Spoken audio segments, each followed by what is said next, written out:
മെത്തേഡാണ് ഡിസ്റ്റിലേഷൻ എന്ന് പറഞ്ഞു കഴിഞ്ഞാൽ. ഡിസ്റ്റിലേഷൻ നമുക്ക് പല ടൈപ്പ് ഉണ്ട്. അപ്പോൾ നമുക്ക് നോക്കാം ഡിസ്റ്റിലേഷൻ നമുക്ക് ഉപയോഗിക്കാൻ എപ്പോഴാണ് പറ്റുക. നമുക്ക് രണ്ട് കേസിൽ പറ്റും. ഒന്നാമത്തെ കേസ് എന്ന് പറഞ്ഞു കഴിഞ്ഞാൽ വോളറ്റൈൽ ലിക്വിഡ്സിനെ നോൺ വോളറ്റൈൽ ആയിട്ടുള്ള ഇംപ്യൂരിറ്റീസിൽ നിന്ന് സെപ്പറേറ്റ് ചെയ്യാൻ അല്ലെങ്കിൽ പ്യൂരിഫൈ ചെയ്യാൻ നമുക്ക് എന്ത് യൂസ് ചെയ്യാം? ഡിസ്റ്റിലേഷൻ യൂസ് ചെയ്യാം. ഓക്കെ, എന്ന് വെച്ചാൽ നമ്മുടെ ഇംപ്യൂരിറ്റി ആയിട്ടുള്ള ആൾ നോൺ വോളറ്റൈലാണ്, ചില വോളറ്റൈൽ അല്ല. എന്താ ഈ വോളറ്റൈൽ എന്ന് പറഞ്ഞു കഴിഞ്ഞാൽ ഗ്യാസായി പോകുന്ന അല്ലെങ്കിൽ ആവിയായി പോകുന്ന ആളുകളെ വിളിക്കുന്ന പേരാണ് വോളറ്റൈൽ. എന്നാൽ ആവിയായി പോകാൻ പറ്റാത്ത ആൾക്കാരുണ്ടാവുമല്ലോ, അവരെ വിളിക്കുന്ന പേരാണെന്ത്? Non volatile. അപ്പോൾ നമ്മുടെ ഓർഗാനിക് കോമ്പൗണ്ട് വോളറ്റൈലാണ്, പക്ഷേ ഇംപ്യൂരിറ്റി എന്താ? നോൺ വോളറ്റൈലാണ്. അങ്ങനെയുള്ള മിക്സ്ചറിൽ നിന്ന് നമുക്ക് സെപ്പറേറ്റ് ചെയ്യാൻ നമുക്ക് എന്ത് യൂസ് ചെയ്യാം? ഡിസ്റ്റിലേഷൻ യൂസ് ചെയ്യാം. രണ്ടാമത്തെ എപ്പോഴാ? Liquids having sufficient difference in boiling point. Boiling പോയിന്റിൽ സഫിഷ്യൻ്റ് ആയിട്ടുള്ള ഡിഫറൻസ് ഉണ്ടാവുക. നമുക്കറിയില്ലേ ബോയിലിംഗ് പോയിന്റ് എന്ന് പറഞ്ഞാൽ എന്താ? അത് അവർ തിളയ്ക്കുന്ന ടെമ്പറേച്ചർ ആണല്ലേ. നമ്മൾ പഠിച്ചിട്ടുണ്ട് വേപ്പർ പ്രഷർ അറ്റ്മോസ്ഫിയറിക് പ്രഷറിന് അല്ലെങ്കിൽ എക്സ്റ്റേണൽ പ്രഷറിന് ഈക്വൽ ആവുന്ന ടെമ്പറേച്ചറിനെ വിളിക്കുന്ന പേരാണ് ബോയിലിംഗ് പോയിന്റ് എന്നൊക്കെ അല്ലേ. ഓക്കെ, അപ്പോൾ ആ ബോയിലിംഗ് പോയിന്റ് ഡിഫറൻ്റ് ആവുക, സഫിഷ്യൻറ്റ് ഡിഫറൻസ് ഉണ്ടാവുക, നല്ല വ്യത്യാസം ഉണ്ടാവുക. അപ്പം അവരെ നമുക്ക് എന്ത് ചെയ്യാൻ പറ്റും? സെപ്പറേറ്റ് ചെയ്യാൻ പറ്റും. Liquids having sufficient difference in boiling point. അപ്പോൾ നമ്മൾ രണ്ട് കേസും പറഞ്ഞ് ആരെക്കുറിച്ചാണ് പറഞ്ഞത്? ലിക്വിഡ്സിനെ കുറിച്ചാണ്. നേരത്തെ നമ്മൾ ആരെക്കുറിച്ചാണ്? സോളിഡ്സിനെ കുറിച്ചല്ലേ പറഞ്ഞിരുന്നത്? സബ്ലിമേഷനും അതേപോലെ ക്രിസ്റ്റലൈസേഷനും. ഓക്കെ, ഇനി ഇവിടെ നോക്കൂ. ഇനി ഡിസ്റ്റിലേഷൻ കുറച്ച് ടൈപ്പുകൾ പഠിക്കാനുണ്ട്. അപ്പോൾ അതിൽ ഒന്നാമത്തേതാണ് സിമ്പിൾ ഡിസ്റ്റിലേഷൻ. സിമ്പിൾ ഡിസ്റ്റിലേഷൻ നമുക്ക് എന്ത് ചെയ്യാം? ജസ്റ്റ് നോക്കാം അല്ലേ. അപ്പോൾ നമുക്കൊരു കാര്യം അറിയാം, liquids having different boiling points vaporises at different temperature അല്ലേ. അപ്പോൾ വ്യത്യസ്ത ലിക്വിഡ്സ് ആവുന്ന സമയത്ത് അവരുടെ ബോയിലിംഗ് പോയിന്റ് ഡിഫറെൻ്റ് ആയിരിക്കും. ബോയിലിംഗ് പോയിന്റ് ഡിഫറെൻ്റ് ആണെന്നുണ്ടെങ്കിൽ അവർ അതാത് ബോയിലിംഗ് പോയിന്റിലല്ലേ അവർ ബോയിൽ ചെയ്യാം, പിന്നെയല്ല അവർ വേപ്പറായിട്ട് മാറുക. ഇപ്പോൾ വാട്ടർ ആണെങ്കിൽ നമുക്കറിയാം 100 ഡിഗ്രി സെൽഷ്യസ് എത്തി കഴിഞ്ഞാൽ വാട്ടർ എന്ത് ചെയ്യും? ബോയിൽ ചെയ്ത് പിന്നെ അത് ആവിയായിട്ട് അല്ലെങ്കിൽ വേപ്പറായിട്ട് മാറും. അതേപോലെ ഓരോ ലിക്വിഡ്സിൻ്റെ കേസിലും അതാത് ടെമ്പറേച്ചറിലേ ആവുള്ളൂ അല്ലേ, നമുക്കറിയാവുന്ന കാര്യമാണ്. പിന്നെ vapours cooled and collected separately. അപ്പോൾ നമുക്ക് എടുക്കേണ്ട ഓർഗാനിക് കോമ്പൗണ്ട് നമ്മൾ എന്ത് ചെയ്യും? നമുക്കൊരു സെറ്റപ്പ് ഉണ്ട്, ഞാൻ അവിടെ കാണിച്ചു തരാം. അത് ഞാൻ ജസ്റ്റ് ഒന്ന് എക്സ്പ്ലെയിൻ ചെയ്യാം ഇതിൻ്റെ മുന്നേ ആയിട്ട്. പിന്നെ ഞാൻ എന്ത് ചെയ്യും? കുറച്ച് എക്സ്പ്ലനേഷൻ അതിൻ്റെ കൂടെ പിക്ചർ കാണിച്ചിട്ട് ഞാൻ ചെയ്തുതരാം കേട്ടോ. ഓക്കെ, അപ്പോൾ നമുക്ക് എടുക്കേണ്ട ഓർഗാനിക് കോമ്പൗണ്ട് അത് ലിക്വിഡല്ല ഉണ്ടാവുക, അത് പ്യൂരിഫൈ ചെയ്യാൻ വേണ്ടി എടുക്കുന്ന കോമ്പൗണ്ട് നമ്മൾ എന്ത് ചെയ്യും? ഒരു റൗണ്ട് ബോട്ടം ഫ്ലാസ്കിൽ എടുത്തിട്ടാണ് ചെയ്യുക. ഓക്കെ, അപ്പോൾ നമ്മൾ അവരെന്ത് ചെയ്യും? നല്ലപോലെ ചൂടാക്കും, അപ്പോൾ വേപ്പർ ഫോം ചെയ്യൂ അല്ലേ. അങ്ങനെ ആ വേപ്പേഴ്സ് നമ്മുടെ എക്സ്പെരിമെൻ്റൽ സെറ്റപ്പിലൂടെ പാസ് ചെയ്തിട്ടാണ് നമ്മൾ പ്യൂരിഫൈ ചെയ്യുന്നത്. അപ്പോൾ ആ വേപ്പേഴ്സ് ആദ്യം നമ്മൾ വേപ്പറാക്കി മാറ്റും, പിന്നെ എന്ത് ചെയ്യും? കൂൾ ചെയ്യും. കൂൾ ചെയ്യിപ്പിക്കാൻ എന്താവും? ഈ വേപ്പർ പിന്നെയും ലിക്വിഡായിട്ട് മാറൂലേ. ആദ്യം ഞാൻ വേപ്പറാക്കി മാറ്റി, പിന്നെ എന്ത് ചെയ്തു? അതിനെ തണുപ്പിച്ചപ്പോൾ അതെന്തായിട്ട് മാറും? വീണ്ടും ലിക്വിഡായിട്ട് മാറും. എന്നിട്ട് അതിനെന്ത് ചെയ്യും? സെപ്പറേറ്റ് ആയിട്ട് കളക്ട് ചെയ്യും. കാര്യം കഴിഞ്ഞു. ഓക്കെ, ഇനി നമുക്കൊരു എക്സാമ്പിൾ നോക്കാം. ബോയിലിംഗ് പോയിന്റ് നിങ്ങൾ കണ്ടില്ലേ? ബോയിലിംഗ് പോയിന്റ് ഒന്ന് 334 മറ്റത് 457. 100 കെൽവിനധികം ഡിഫറൻസ് ഉണ്ട് ഇവരുടെ ബോയിലിംഗ് പോയിന്റ് തമ്മിൽ അല്ലേ. അപ്പോൾ ഇവരെ നമുക്ക് എന്ത് ചെയ്യാം? സിമ്പിൾ ഡിസ്റ്റിലേഷൻ വഴി സെപ്പറേറ്റ് ചെയ്യാൻ പറ്റും. അപ്പോൾ ലാർജ് ഡിഫറൻസ് ഇല്ലേ ഇവിടെ. അപ്പോൾ നമുക്ക് എന്ത് ചെയ്യാം? സിമ്പിൾ ഡിസ്റ്റിലേഷൻ വഴി ചെയ്യാൻ വേണ്ടി പറ്റും. ഓക്കെ, അപ്പോൾ ഞാൻ എന്ത് ചെയ്യാം? ഇവിടെ അതിൻ്റെ സെറ്റപ്പ് ഒന്ന് കാണിച്ചിട്ട് എക്സ്പ്ലെയിൻ ചെയ്യാം. നോക്കൂ നിങ്ങൾ.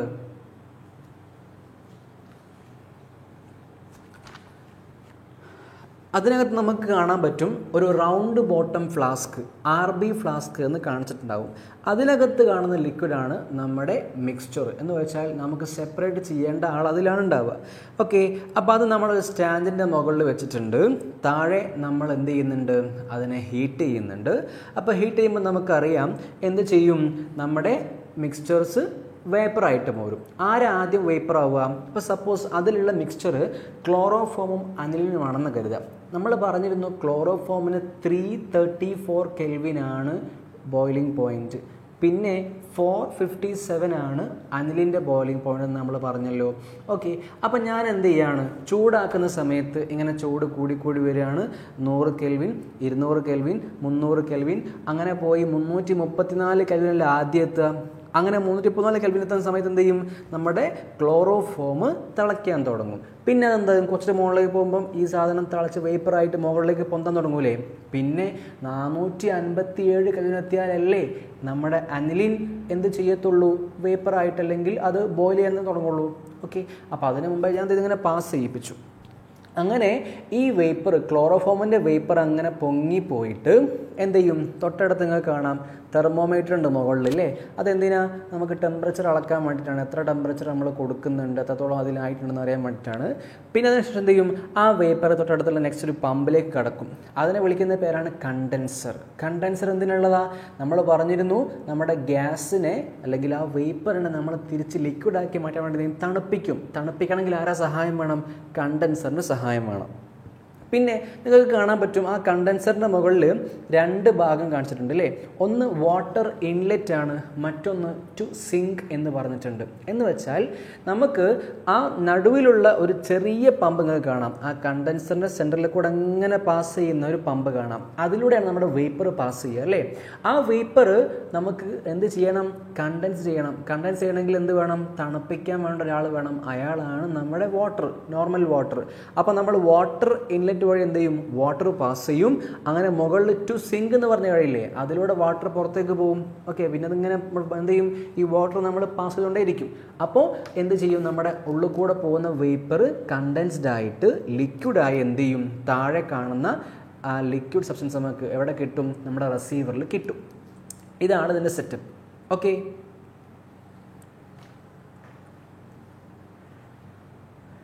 ഇനി രണ്ടാമത്തേതാണ് ഫ്രാക്ഷണൽ ഡിസ്റ്റിലേഷൻ എന്ന് പറയുന്നത്. അപ്പോൾ നമ്മൾ സിമ്പിൾ ഡിസ്റ്റിലേഷൻ നമ്മൾ പറഞ്ഞു കഴിഞ്ഞു. രണ്ടാമത്തേതാണ് എന്ത്, ഫ്രാക്ഷണൽ ഡിസ്റ്റിലേഷൻ. അതെപ്പോഴാണ് യൂസ് ചെയ്യുക, സിമ്പിൾ ഡിസ്റ്റിലേഷൻ നമുക്ക് ഉപയോഗിക്കാൻ പറ്റും എപ്പോഴായിരുന്നു, ഇതേപോലെ ഇപ്പോൾ ദാ ഈ 100 കെൽവിൻ അങ്ങനെ ഹൈ ഡിഫറൻസ് ബോയിലിംഗ് പോയിന്റുകൾ തമ്മിലുണ്ട് എന്നുണ്ടെങ്കിൽ നമുക്കത് യൂസ് ചെയ്യാൻ പറ്റും. ഇനി അങ്ങനെ ഡിഫറൻസ് ഇല്ല എന്ന് വെച്ചാൽ ഒരു 20 കെൽവിൻ അതിനേക്കാളും താഴെയൊക്കെയാണ് ബോയിലിംഗ് പോയിന്റിൻ്റെ ഡിഫറൻസ് എന്നുണ്ടെങ്കിൽ നമുക്ക് ഇത് ചെയ്യാൻ കഴിയില്ല. ഏത് ചെയ്യണം, ഫ്രാക്ഷണൽ ഡിസ്റ്റിലേഷൻ നമ്മൾ നടത്തണം. മനസ്സിലായോ? അപ്പോൾ അതാ ബോയിലിംഗ് പോയിന്റ് ഡിഫറൻസ് വളരെ കുറവാണെങ്കിലാണ് നമ്മൾ എന്ത് ചെയ്യുക, ഫ്രാക്ഷണൽ ഡിസ്റ്റിലേഷൻ നടത്തുക. Vapours of liquids passed through fractionating column. അപ്പോൾ നമ്മൾ ഈ ഫ്രാക്ഷണൽ ഡിസ്റ്റിലേഷൻ വിളിക്കാൻ തന്നെ കാരണം, ഒരു പേര് അങ്ങനെ വരാൻ കാരണം നമ്മൾ അതിൻ്റെ സെറ്റപ്പിനകത്ത് ഒരു ഫ്രാക്ഷനേറ്റിംഗ് കോളം യൂസ് ചെയ്യുന്നുണ്ട്.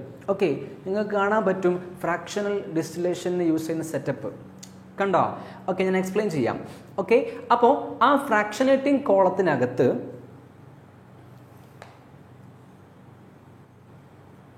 നിങ്ങൾക്ക് ഒരുപാട് പാക്കിങ് കാണാൻ പറ്റും അല്ലേ.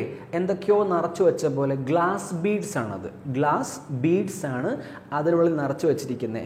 ഓക്കെ, നിങ്ങൾ നോക്കൂ, നേരത്തെ നമ്മൾ സിമ്പിൾ ഡിസ്റ്റിലേഷൻ കണ്ട പോലെ ഏകദേശം ആ ഒരു സെറ്റപ്പാണ്. ജസ്റ്റ് അവിടെ മാറ്റമുള്ളത് എന്തിൽ മാത്രമാണ്, ആ ഫ്രാക്ഷനേറ്റിംഗ് കോളം വന്നു എന്നുള്ളൊരു മാറ്റവും പിന്നെ താഴെ നമ്മുടെ മിക്സ്ചർ വെച്ചിരിക്കുന്ന റൗണ്ട് ബോട്ടം ഫ്ലാസ്ക് ഒരു ഓയിൽ ബാത്തിലാണ് എന്നുള്ള വ്യത്യാസം മാത്രമേ ഉള്ളൂ. ബാക്കിയൊക്കെ ഏറെക്കുറെ സെയിം തന്നെയാണ്, സിമ്പിൾ ഡിസ്റ്റിലേഷൻ പോലെ തന്നെയല്ലേ.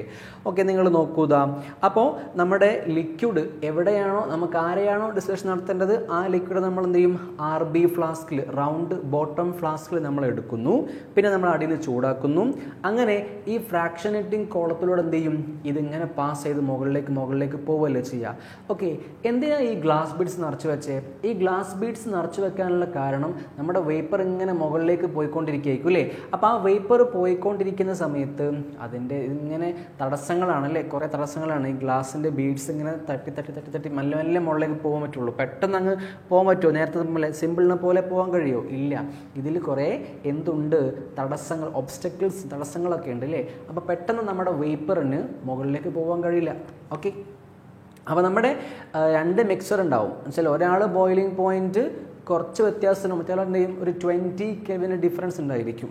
അതാണ് നമ്മൾ പറഞ്ഞത് vapours of liquids passed through the fractionating column. അപ്പോൾ നമ്മുടെ വേപ്പേഴ്സ് ഇതിലൂടെ പാസ് ചെയ്യും, ഫ്രാക്ഷനേറ്റിംഗ് കോളത്തിലൂടെ പാസ് ചെയ്തു പോകും. പിന്നെ ആദ്യം vapours of the liquids with higher boiling point condense first. അപ്പോൾ നമ്മുടെ വേപ്പേഴ്സ് അങ്ങനെ ഫ്രാക്ഷനേറ്റിംഗ് കോളത്തിലൂടെ മുകളിൽ ചെന്ന് പിന്നെ എന്ത് ചെയ്യും, തൊട്ടടുത്തുള്ള പമ്പിലേക്ക് കിടക്കും ഇല്ലേ, കണ്ടൻസറൊക്കെ കിടക്കുന്ന ഭാഗം കണ്ടല്ലോ, അതിലേക്ക് കിടക്കും. നിങ്ങൾക്ക് അവിടെ ഇതും കാണാം, തെർമോമീറ്റർ കാണാം. അത് നേരത്തെ പറഞ്ഞു ടെമ്പറേച്ചർ നമുക്ക് മെഷർ ചെയ്യാൻ വേണ്ടിയിട്ടാണ്. അങ്ങനെ കണ്ടൻസറിലൂടെ പാസ് ചെയ്യുന്ന സമയത്ത് ആദ്യം ആരാ ലിക്വിഡായിട്ട് മാറുക? ഹയർ ബോയിലിംഗ് പോയിന്റ് ഉള്ള ആൾ ആരായിരുന്നോ, നമ്മുടെ മിക്സറിനകത്ത് ഹയർ ബോയിലിംഗ് പോയിന്റ് ഉള്ള ആളാരാണോ അയാൾ എന്ത് ചെയ്യും, ആദ്യം കണ്ടൻസ് ചെയ്തിട്ട് ലിക്വിഡായിട്ട് മാറും. അയാളെ നമുക്ക് എവിടെ കിട്ടും? താഴെയുള്ള റിസീവറിൽ കിട്ടും. മനസ്സിലായോ? ഓക്കെ, അത്രയേ ഉള്ളൂ നമ്മുടെ ഫ്രാക്ഷണൽ ഡിസ്റ്റിലേഷനെ കുറിച്ച് പറയാനുള്ളത്. പിന്നെ നമുക്കറിയാവുന്നൊരു കാര്യം, നമ്മളവിടെ കണ്ടൊരു ഫ്രാക്ഷണൽ കോളം ഇല്ലേ, ഫ്രാക്ഷനേറ്റിംഗ് കോളം. ആ ഫ്രാക്ഷനേറ്റിംഗ് കോളം പലതരത്തിലുണ്ട്. നമ്മളിപ്പം കണ്ടിരിക്കുന്നത് ഗ്ലാസ് ബീഡ്സ് വെച്ചിട്ടുള്ളതാണ്. അതല്ലാതെ തന്നെ സിമ്പിൾ പാക്ഡ് കോളം എന്ന് പറയുന്ന ഒരു ഫ്രാക്ഷനേറ്റിംഗ് കോളം അവൈലബിൾ ആണ്, നിങ്ങൾക്ക് കാണാൻ പറ്റും. അതേപോലെ തന്നെ ബബിൾ പ്ലേറ്റ് കോളം, രണ്ടും ഞാൻ കാണിച്ചിട്ടുണ്ട്, കാണുന്നില്ലേ? ഓക്കെ, അപ്പം പലതരത്തിലുള്ള എന്തും അവൈലബിൾ ആണ്, ഫ്രാക്ഷനേറ്റിംഗ് കോളംസ് അവൈലബിൾ ആണ്. അപ്പോൾ നമുക്ക് ആവശ്യത്തിനനുസരിച്ച് എന്ത് ചെയ്യാം, അതൊക്കെ നമുക്ക് യൂസ് ചെയ്യാം. ഓക്കെ, നമുക്ക് നേരത്തെ കാണിച്ചിരുന്ന സ്റ്റെപ്പിൽ എന്തായിരുന്നു, അതിൽ ഗ്ലാസ് ബീഡ്സ് ഉണ്ടായിരുന്നു അല്ലേ, പാക്കിംഗ് ആയിട്ട്. ഓക്കെ, പിന്നെ തിയറിറ്റിക്കൽ പ്ലേറ്റ് എന്ന് പറഞ്ഞാൽ എന്താണ് എന്നൊരു ചോദ്യം ഉണ്ടാവാറുണ്ട് ചില സമയങ്ങളിൽ. അത് അപൂർവമായിട്ടൊക്കെ ചോദിക്കാറുള്ളൂ. എന്താണത്? Successive condensation vaporisation unit in the fractionating column. നമ്മളെ ഫ്രാക്ഷനേറ്റിംഗ് കോളത്തിനകത്ത് ഇപ്പോൾ നമ്മൾ കാണിച്ചിരിക്കുന്ന ഈ ബബിൾ പ്ലേറ്റ്, അതേപോലെ സിമ്പിൾ പാക്ഡ് കോളം പോലുള്ള ആൾക്കാരൊക്കെ എന്ത് ചെയ്യും, ഇവിടെ ഈ വേപ്പേഴ്സ് ഇങ്ങനെ പാസ് ചെയ്യുന്ന സമയത്ത് എന്ത് ചെയ്യും, ഇങ്ങനെ പാസ് ചെയ്ത് മുകളിലെത്തുന്ന സമയത്ത് ഇതിൻ്റെ എനർജി ഒക്കെ നഷ്ടപ്പെടും അല്ലേ, മുകളിലേക്ക് പോകും തോറും എനർജി കുറഞ്ഞു പിന്നെ എന്ത് ചെയ്യും, ഈ വേപ്പർ കണ്ടൻസ് ചെയ്ത് പോകും. അപ്പോൾ തിരിച്ച് ഇങ്ങോട്ട് തന്നെ ഇറങ്ങി വരും. പിന്നെയോ ചില വേപ്പേഴ്സ് നല്ല ഹൈ എനർജിയിൽ ഇങ്ങനെ പോയിക്കൊണ്ടിരിക്കുകയാണെന്നുണ്ടെങ്കിലോ അവർ ചിലപ്പം ഈ ആളെന്ത് ചെയ്യും, അങ്ങോട്ട് ഇറങ്ങി വരുന്ന കണ്ടൻസ് ചെയ്ത് വരുന്ന ലിക്വിഡ് ഫോമിലുള്ള ആൾക്ക് എനർജി കൊടുത്തിട്ട് പിന്നെ അയാളെ വീണ്ടും വേപ്പറാക്കി മാറ്റും, അങ്ങനെയൊക്കെ ഉണ്ടാവും. അപ്പോൾ അവിടെ നടക്കുന്ന എന്തൊക്കെയാണ്, കണ്ടൻസേഷൻ നടക്കുന്നുണ്ട്, വേപ്പറൈസേഷൻ നടക്കുന്നുണ്ട്. ആ ഓരോ യൂണിറ്റുകളെയും കണ്ടൻസേഷൻ വേപ്പറൈസേഷൻ യൂണിറ്റിനെ വിളിക്കുന്ന പേരാണ് എന്ത്, തിയറിറ്റിക്കൽ പ്ലേറ്റ്. നമ്മുടെ ഫ്രാക്ഷനേറ്റിംഗ് കോളത്തിലുള്ള കണ്ടൻസേഷൻ വേപ്പറൈസേഷൻ യൂണിറ്റിനെ വിളിക്കുന്ന പേരാണ് തിയറിറ്റിക്കൽ പ്ലേറ്റ് എന്ന് പറയുന്നത്. മനസ്സിലായോ? ഓക്കെ, ഇനി നമ്മുടെ ഫ്രാക്ഷണൽ ഡിസ്റ്റിലേഷൻ്റെ ഒരു ടെക്നോളജിക്കൽ ആപ്ലിക്കേഷൻ അതെവിടെയാണ്? In the separation of the crude oil in petroleum industry. Petroleum ഇൻഡസ്ട്രിയിൽ നമ്മൾ ക്രൂഡ് ഓയിൽ എന്ത് ചെയ്യും, സെപ്പറേറ്റ് ചെയ്തില്ലേ, കുറേ ഫ്രാക്ഷൻസ് ആക്കി മാറ്റൂലേ, അവിടെ നമ്മൾ എന്ത് ചെയ്യുന്നുണ്ട്, ടെക്നോളജിക്കലി ആപ്ലിക്കേഷൻ നമ്മൾ ഏത് കൊടുക്കുന്നുണ്ട്, ഫ്രാക്ഷനേറ്റിംഗ് കോളത്തിൻ്റെ കൊടുക്കുന്നുണ്ട്. മനസ്സിലായല്ലോ? ഓക്കെ, ഇനി നമുക്കുള്ള ഏതാണ്, മൂന്നാമത്തേതാണ് ഡിസ്റ്റിലേഷൻ അണ്ടർ റെഡ്യൂസ്ഡ് പ്രഷർ. നമ്മൾ എന്ത് ചെയ്യുന്നു, പ്രഷർ കുറച്ചിട്ട് ഡിസ്റ്റിലേഷൻ നടത്താൻ വേണ്ടി പോവാം. ഓക്കെ, അപ്പോൾ നോക്കൂ നിങ്ങൾ, liquids having very high boiling point and those decompose at or below their normal boiling point. അപ്പം നല്ല ഉയർന്ന ബോയിലിംഗ് പോയിന്റ് ഉള്ള ലിക്വിഡ്സിൻ്റെ കേസിലും അതേപോലെ തന്നെ അവന്മാർ എങ്ങനത്തെ ആൾക്കാരായിരിക്കും, and those decompose at or below their normal boiling point.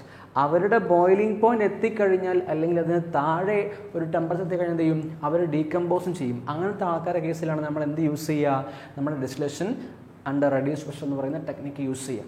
Okay, അപ്പോൾ നമ്മൾ വാട്ടറിൻ്റെയും H2O2-ൻ്റെയും കേസൊക്കെ നമ്മൾ പറയും പോലെ അല്ലേ, H2O-നേക്കാളിലും ബോയിലിംഗ് പോയിന്റ് കൂടുതലാണ് H2O2-ന്. H2O 100 ആണ്, 100-നേക്കാളും കുറച്ച് കൂടുതലായിരിക്കും ആർക്കുണ്ടായിരിക്കുക, H2O2-ന് ഉണ്ടായിരിക്കുക. ഓക്കെ, പിന്നെ liquids made to boil at below their normal boiling point by reducing the pressure on the surface. അപ്പോൾ നമ്മൾക്ക് ഏത് ലിക്വിഡാണോ എടുക്കേണ്ടത് ആ ലിക്വിഡിൻ്റെ പ്രഷർ നമ്മൾ എന്ത് ചെയ്യും, ആ ലിക്വിഡിൻ്റെ സർഫസിലുള്ള പ്രഷർ നമ്മൾ കുറച്ചാളും. പ്രഷർ കുറച്ച് കഴിഞ്ഞാൽ എന്തായി, ആ ലിക്വിഡ് പിന്നെ ബോയിൽ ചെയ്യുക. നോർമലി അയാൾ ബോയിൽ ചെയ്യുന്ന ടെമ്പറേച്ചർ ഏതാണോ അതിനേക്കാളും കുറഞ്ഞ ടെമ്പറേച്ചറിലാണ് എന്ത് ചെയ്യുക, അയാൾ ബോയിൽ ചെയ്യുക. പ്രഷർ കുറയുന്ന സമയത്ത് ബോയിലിംഗ് പോയിന്റ് കുറയും. ഓക്കെ, അപ്പോൾ സപ്പോസ് ഞാൻ പ്രഷർ കുറയ്ക്കുന്നത് വാട്ടറിൻ്റെ സർഫസിൽ പ്രഷർ കുറയ്ക്കുന്നുണ്ടെങ്കിൽ കരുത് നിങ്ങൾ, വാട്ടർ നമുക്കറിയാം നോർമലി 100 ഡിഗ്രി സെൽഷ്യസിലാണ് എന്ത് ചെയ്യുക, അത് എന്ത് ചെയ്യുള്ളൂ, ബോയിൽ ചെയ്യുള്ളൂ. എന്നാൽ ഞാൻ പ്രഷർ കുറച്ച് കഴിഞ്ഞാൽ അത് 100 ഡിഗ്രി എത്തുന്നതിന് മുന്നേ ആയിട്ട് എന്ത് ചെയ്യും, അത് തിളയ്ക്കാൻ തുടങ്ങും. മനസ്സിലായോ? അത് നമ്മളിവിടെ പറഞ്ഞത്. പിന്നെ വേപ്പർ പ്രഷറും എക്സ്റ്റേണൽ പ്രഷറും ഈക്വൽ ആകുന്ന ടെമ്പറേച്ചറിനെ വിളിക്കുന്ന പേരാണ് ബോയിലിംഗ് പോയിന്റ്. നിങ്ങൾ പഠിച്ചിട്ടുണ്ടാവും, ഞാൻ ആദ്യം പറയുകയും ചെയ്തിട്ടുണ്ടായിരുന്നു അല്ലേ? അപ്പോൾ ബോയിലിംഗ് പോയിന്റ് അല്ലെങ്കിൽ ഒരു ലിക്വിഡ് എപ്പോഴാണ് ബോയിൽ ചെയ്യാം? അവർ ബോയിൽ ചെയ്യുന്നത് അവരുടെ വേപ്പർ പ്രഷർ എക്സ്റ്റേണൽ പ്രഷറിന് ഈക്വൽ ആകുന്ന ടെമ്പറേച്ചറിലാണ് എന്ത് ചെയ്യുക? ബോയിൽ ചെയ്യുക. That temperature is called boiling point. Okay. പിന്നെ ഒരു കാര്യം എന്താണ്, നമ്മൾ എങ്ങനെയാണ് പ്രഷർ കുറയ്ക്കുക? പ്രഷർ കുറയ്ക്കാൻ നമ്മൾ എന്ത് ചെയ്യും? ഡിവൈസ് യൂസ് ചെയ്യണം. എന്തൊക്കെയാണ്? ഒന്നുകിൽ നമ്മൾ വാക്വം പമ്പ് യൂസ് ചെയ്യും, അല്ലെങ്കിൽ വാട്ടർ പമ്പ് യൂസ് ചെയ്യും. അപ്പോൾ ഇത് ഉപയോഗിച്ചിട്ടാണ് നമ്മൾ എന്ത് ചെയ്യുക? പ്രഷർ കുറയ്ക്കുക. എന്തിന്? ഈ ഒരു ടെക്നിക്ക് നമുക്ക് അപ്ലൈ ചെയ്യാൻ വേണ്ടിയിട്ട്. പിന്നെ നമുക്ക് ഇതിൻ്റെ ഒരു ആപ്ലിക്കേഷൻ അല്ലെങ്കിൽ ഒരു എക്സാമ്പിൾ എന്താണ്? ഗ്ലിസറോൾ നമ്മൾ സ്പെൻഡിലൈ, സോപ്പ് ഇൻഡസ്ട്രിയിൽ നമ്മൾ സ്പെൻഡിലൈയിൽ നിന്ന് ഗ്ലിസറോൾ എന്ത് ചെയ്യാൻ? സെപ്പറേറ്റ് ചെയ്യാൻ വേണ്ടി യൂസ് ചെയ്യുന്ന ടെക്നിക്ക് ഏതാണ്? ഡിസ്റ്റിലേഷൻ അണ്ടർ റെഡ്യൂസ്ഡ് പ്രഷറാണ്. ഓക്കെ. അപ്പോൾ സോപ്പ് ഇൻഡസ്ട്രിയിലുള്ള ഒരു പ്രൊഡക്റ്റ് അല്ലെങ്കിൽ അവിടെ ഉണ്ടാകുന്ന ഒരു ബൈ പ്രൊഡക്റ്റ് പോലെ ഒരാളാണ് ഒരു സ്പെൻഡിലൈ എന്ന് പറയുന്ന ആൾ. അതിൽ നിന്ന് ഗ്ലിസറോളിനെ സെപ്പറേറ്റ് ചെയ്യാൻ വേണ്ടി നമ്മൾ ആരെ യൂസ് ചെയ്യും? This technique is used, distillation under reduced pressure. Okay. ഇനി ഡിസ്റ്റിലേഷനിലെ ലാസ്റ്റ് വണ്ണാണ് സ്റ്റീം ഡിസ്റ്റിലേഷൻ. ഇവിടെ നമ്മൾ സെപ്പറേറ്റ് ചെയ്യുന്ന ആളുകൾ ആരാണെങ്കിലേ പറ്റുള്ളൂ? സ്റ്റീം വോളട്ടൈലും അതേപോലെ വാട്ടറിൽ ഇമ്മിസിബിളുമായിട്ടുള്ള ആളാണെങ്കിലേ നമുക്ക് എന്ത് ചെയ്യാൻ പാടുള്ളൂ? സ്റ്റീം ഡിസ്റ്റിലേഷൻ ഉപയോഗിക്കാൻ പാടുള്ളൂ. നമ്മുടെ ഓർഗാനിക് കോമ്പൗണ്ട് എന്തായിരിക്കണം? സ്റ്റീം വോളട്ടൈൽ ആയിരിക്കണം. എന്ന് വെച്ചാൽ അയാൾ ആവിയായി പോകാനുള്ള കഴിവ് അയാൾക്ക് വേണം. മറ്റൊന്ന്, അയാൾ വാട്ടറിൽ സോല്യൂബിൾ ആവാൻ പാടില്ല. ഇമ്മിസിബിൾ ആവുക എന്ന് പറഞ്ഞാൽ എന്താണ്? ലയിക്കാൻ പാടില്ല എന്നർത്ഥം. മിസിബിൾ എന്ന് പറഞ്ഞാൽ ലയിക്കുക, ഇമ്മിസിബിൾ എന്ന് പറഞ്ഞാൽ ലയിക്കാതിരിക്കുക. ഓക്കെ. അപ്പോൾ ഈ രണ്ട് കണ്ടീഷനും സാറ്റിസ്ഫൈ ചെയ്യുന്ന ഓർഗാനിക് കോമ്പൗണ്ട് ആണെങ്കിൽ നമുക്ക് എന്ത് ചെയ്യാൻ പറ്റുള്ളൂ? അതിനെ വേർതിരിക്കാൻ പറ്റുള്ളൂ. ഓക്കെ. പിന്നെയോ, ഇനി നമ്മളിവിടെ ചെയ്യാൻ പോകുന്ന പണി എന്ന് പറഞ്ഞു കഴിഞ്ഞാൽ നമ്മൾ എന്ത് ചെയ്യും? ഒരു സ്റ്റീം ജനറേറ്റർ ഇവിടെ യൂസ് ചെയ്യും. നമുക്ക് നല്ലോണം സ്റ്റീം വേണം. അപ്പോൾ ആ സ്റ്റീം എന്ത് ചെയ്യും? ഹീറ്റ് നല്ല പോലെ പാസ് ചെയ്യും. എങ്ങോട്ട് പാസ് ചെയ്യും? നമ്മുടെ ലിക്വിഡ് അല്ലെങ്കിൽ ഏത് മിക്സ്ചറാണോ നമുക്ക് ഡിസ്റ്റിലേഷൻ നടത്തേണ്ടത് അതിലേക്ക് എന്ത് ചെയ്യും? നമ്മുടെ സ്റ്റീം ജനറേറ്റർ ഹീറ്റ് പാസ് ചെയ്യും. ഓക്കെ. അതാണ് ഇവിടെ നമ്മൾ ചെയ്യുന്നത്. ഓക്കെ. ഇനി നമ്മുടെ സ്റ്റീമും അതേപോലെ വോളട്ടൈലായിട്ടുള്ള ഓർഗാനിക് കോമ്പൗണ്ടും അവരെ നമ്മൾ എന്താ ചെയ്യുക? പിന്നെ അവരെ കണ്ടൻസ് ചെയ്തിട്ട് കളക്ട് ചെയ്ത് വെക്കും. പിന്നെയോ, അപ്പോൾ നമുക്കിവിടെ എന്തൊക്കെയുണ്ട്? സ്റ്റീമും അതേപോലെ വോളട്ടൈലായിട്ടുള്ള രണ്ടുകൂടെ അല്ലേ? നമുക്ക് ഇയാൾ മാത്രമല്ലേ വേണ്ടത്? അതിട്ട് നമ്മൾ എന്താ ചെയ്യുക? Later the separated using separating funnel. നമ്മളൊരു ഫണലുണ്ട്, ആ ഫണലിൻ്റെ പേരെന്താ? സെപ്പറേറ്റിംഗ് ഫണൽ എന്നാണ് പേര്. ആ ഫണൽ വെച്ച് നമ്മൾ എന്ത് ചെയ്യും? നമ്മുടെ ഓർഗാനിക് കോമ്പൗണ്ടിനെ വേറെയാക്കും. അതേപോലെ ഈ സ്റ്റീം കണ്ടൻസ് ചെയ്യുമ്പോൾ എന്തായിട്ട് മാറും? വാട്ടറായിട്ട് മാറില്ലേ? സ്റ്റീം എന്ന് പറഞ്ഞാൽ എന്താ? ആവി എന്നല്ല, നീരാവി എന്നല്ല അർത്ഥം അല്ലേ? അപ്പോൾ അത് കണ്ടൻസ് ചെയ്യുമ്പോൾ വാട്ടറായിട്ട് മാറും അല്ലേ? അപ്പോൾ ആ വാട്ടറും ഓർഗാനിക് കോമ്പൗണ്ടും എന്തായിരിക്കും? മിക്സ് ആയി കിടക്കുന്നുണ്ട്. മിക്സ് ആകുന്ന വെച്ചാൽ അത് മിസിബിൾ ആവത്തില്ല അല്ലേ? നമ്മൾ ആദ്യമേ പറഞ്ഞ കാര്യമാണ്, വാട്ടറിൽ മിസിബിൾ ആവില്ല എന്നുള്ളത്. അപ്പോൾ നമ്മൾ എന്ത് ചെയ്യും? സെപ്പറേറ്റിംഗ് ഫണൽ വെച്ചിട്ട് നമ്മൾ സെപ്പറേറ്റ് ചെയ്ത് മാറ്റും. ഓക്കെ. ഇനി നമുക്ക് ഒരു കാര്യം അറിയാം. ഈ ഒരു നമ്മുടെ അറ്റ്മോസ്ഫിയറിക് പ്രഷർ രണ്ടാളുകളുടെ പ്രഷറിന് ഈക്വൽ ആവണം. അപ്പോഴല്ലേ അത് ബോയിൽ ചെയ്യത്തുള്ളൂ അല്ലേ? ഏതാണത്? അറ്റ്മോസ്ഫിയറിക് പ്രഷർ ആർക്കൊക്കെ ഈക്വൽ ആവണം? ഒന്ന് നമ്മുടെ ഓർഗാനിക് ആയിട്ടുള്ള ലിക്വിഡിൻ്റെ വേപ്പർ പ്രഷറിനും അതേപോലെ വാട്ടറിൻ്റെ വേപ്പർ പ്രഷറിനും ഈക്വൽ ആവണ്ടേ? എന്ന് വെച്ചാൽ ഇതിൻ്റെ രണ്ടിൻ്റെയും സമ്മ് അറ്റ്മോസ്ഫിയറിക് പ്രഷറിന് ഈക്വൽ ആവുമ്പോഴേ എന്ത് ചെയ്യത്തുള്ളൂ? ഇയാൾ വേപ്പറൈസ് ചെയ്യത്തുള്ളൂ അല്ലെങ്കിൽ ബോയിൽ ചെയ്യത്തുള്ളൂ ആണല്ലോ. ഓക്കെ, മനസ്സിലായതാ? P = P1 + P2 എന്ന് പറഞ്ഞാൽ എന്താ അർത്ഥം? P എന്ന് പറഞ്ഞാൽ അറ്റ്മോസ്ഫിയറിക് പ്രഷറാണ്. അറ്റ്മോസ്ഫിയറിക് പ്രഷറിന് എന്ത് ഈക്വൽ ആവണം? നമ്മുടെ മിക്സറിൽ ആരൊക്കെയാണ് ഉള്ളത്? വാട്ടറും ഉണ്ട്, ഓർഗാനിക് കോമ്പൗണ്ടും ഉണ്ട്. ഓർഗാനിക് കോമ്പൗണ്ടിൻ്റെ വേപ്പർ പ്രഷർ പ്ലസ് വാട്ടറിൻ്റെ വേപ്പർ പ്രഷർ രണ്ടിൻ്റെയും കൂടെ വേപ്പർ പ്രഷറിൻ്റെ സമ്മ് അറ്റ്മോസ്ഫിയറിക് പ്രഷറിന് ഈക്വൽ ആകുമ്പോഴാണ് ഇവരെന്ത് ചെയ്യുക? വേപ്പറായിട്ട് മാറുക അല്ലെങ്കിൽ ബോയിൽ ചെയ്ത് തുടങ്ങാം. മനസ്സിലായോ? ഓക്കെ. ഇനി നമുക്കൊരു കാര്യം കൂടെ അറിയാം. അറ്റ്മോസ്ഫിയറിക് പ്രഷറിനേക്കാളിലും കുറവായിരിക്കും P1. കാരണം എന്താടാ? ഈ P1ഉം P2ഉം കൂടെ കൂട്ടിയാലേ P ആവത്തുള്ളൂ. അപ്പോൾ എന്തായാലും P1 എന്ന് പറഞ്ഞാൽ P-നേക്കാളും കുറവായിരിക്കൂലേ? അപ്പോൾ നമുക്ക് അങ്ങനെ അറിയാം. അപ്പോൾ എന്താണ്? ഓർഗാനിക് ആയിട്ടുള്ള ലിക്വിഡ് വേപ്പറൈസ് ചെയ്യും at lower temperature than it's boiling point. അതിൻ്റെ ബോയിലിംഗ് പോയിന്റിനേക്കാളിലും കുറഞ്ഞ ടെമ്പറേച്ചറിൽ എന്ത് ചെയ്യും? അത് വേപ്പറൈസ് ചെയ്യും. ആര്? നമ്മുടെ ഓർഗാനിക് ആയിട്ടുള്ള ലിക്വിഡ്. നമുക്ക് ആരെയാണോ വേണ്ടത് അയാൾ. കേട്ടോ? പിന്നെയോ നമ്മുടെ ഈ മിക്സറിനകത്തെ നമ്മൾ എടുക്കുന്ന ഒരാൾ വാട്ടറും മറ്റേയാൾ വാട്ടറിൽ ലയിക്കാത്ത ഒരു സബ്സ്റ്റൻസും ആണ് എങ്കിൽ എന്താണ് കാര്യം? നമ്മുടെ മിക്സ്ചർ ബോയിൽ ചെയ്യുന്നത് എപ്പോഴായിരിക്കും? ഒന്നുകിൽ 373 കെൽവിനോട് അടുത്തുള്ള ഒരു ടെമ്പറേച്ചറിൽ അതിന് താഴെ ആയിട്ട് എന്ത് ചെയ്യും? അത് ബോയിൽ ചെയ്യും നമ്മുടെ മിക്സ്ചർ. ആരായിരിക്കണം? കൂടെയുള്ളത് വാട്ടർ ആണ് എങ്കിലാണ് നമുക്ക് ഇങ്ങനെ പറയാൻ പറ്റുക. 373 കെൽവിൻ ടെമ്പറേച്ചറിനോട് അടുത്തൊരു ടെമ്പറേച്ചർ എന്ത് ചെയ്യും? അത് അവിടെ ബോയിൽ ചെയ്യപ്പെടും എന്ന് പറയാൻ പറ്റും. ഇനി നമ്മൾ ഈ സ്റ്റീം ഡിസ്റ്റിലേഷൻ ഉപയോഗിച്ചിട്ട് നമ്മൾ സെപ്പറേറ്റ് ചെയ്യുന്ന ആളുകൾക്ക് എക്സാമ്പിൾ നമുക്ക് ഇൻസൈഡ് നിൽക്കുന്ന ഏതാണ്? അനിലിനും അതേപോലെ വാട്ടർ. അനിലിൻ വാട്ടർ മിക്സ്ചറിന് നമുക്ക് അനിലിനെ വേർതിരിക്കാൻ വേണ്ടി എന്ത് യൂസ് ചെയ്യാം? സ്റ്റീം ഡിസ്റ്റിലേഷൻ യൂസ് ചെയ്യാൻ വേണ്ടി പറ്റും. ഓക്കെ, അപ്പോൾ ഇത്രയാണ് നമുക്ക് ഡിസ്റ്റിലേഷൻ പാർട്ടിൽ പറയാനുള്ളത്. Simple distillation, fractional distillation, distillation under reduced pressure and steam distillation. ഇങ്ങനെ 4 ടൈപ്പ് ഡിസ്റ്റിലേഷൻ നമ്മൾ പറഞ്ഞു.